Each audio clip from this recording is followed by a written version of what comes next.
Jeg hedder Michael Schønwandt, og jeg har den store glæde at dirigere Hornemanns Aladdin-opera. Aladdin af Hornemann har levet et mytisk liv hele sit liv, både i hans egen tid og også bagefter. Det er måske den i udstrækningen længste danske opera, største danske opera, og det er samtidig et værk, som har levet et nærmest stedbarnligt liv, hele sit liv. Allerede i Hornemanns tid kæmpede han med det her værk. Det er et værk, som beskæftigede ham hele hans liv.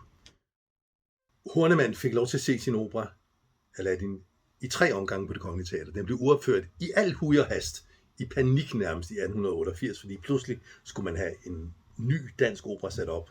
Og jeg tror, det var fra man besluttede til, at den skulle sættes op, til den blev opført, gik der 6 uger. Der var ingen noder, der var ingen sanger, der kunne noget som helst, der var ingen dekorationer, ingenting.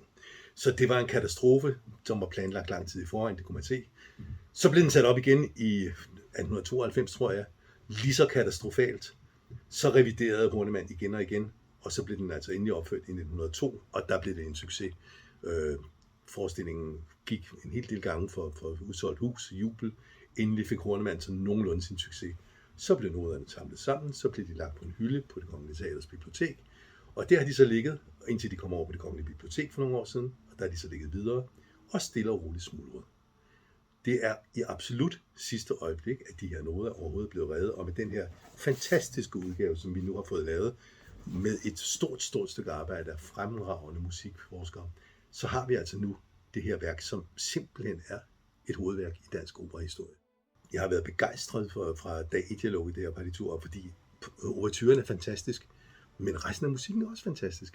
Det er, Hornemann har en sans for melodik, for harmoni, og ikke mindst for instrumentation, som er på et helt andet plan, end vi ellers kender igennem 1800-tallet i Danmark. Farver, sans for instrumenterne, stemninger, you name it, det er der alt sammen.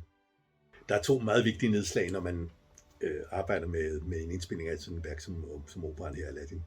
Det første er, den dag man står foran orkestret med orkestret, solister og kor, og hører musikken for første gang. Den, som jeg har imaginært hørt inde i mig selv, mens jeg har læst noderne, hvordan de så kommer ud for alvor. Og ikke mindst at mærke, hvordan et orkester som DR Symfoniorkester, som er en ekstremt fin seismograf over for kvalitet. I løbet af ingen tid, så kan man mærke, det her det er interessant, det vil vi gerne spille, det har noget, som er godt. Og både med orkestret og med sangerne, det vil altså solisterne eller med koret, har jeg kunne mærke en begejstring og en engagement og en nysgerrighed over for den her musik, som siger, hvorfor kender vi ikke det her? Hvad er det her for noget? Og det var det ene øjeblik. Når man opsætter sådan en opera som det her, så tager man det i mange små bidder på mange forskellige tidspunkter. Det næste store nedslag, det er, når man så hører sammenhængen. Og der er jo 3 timers musik.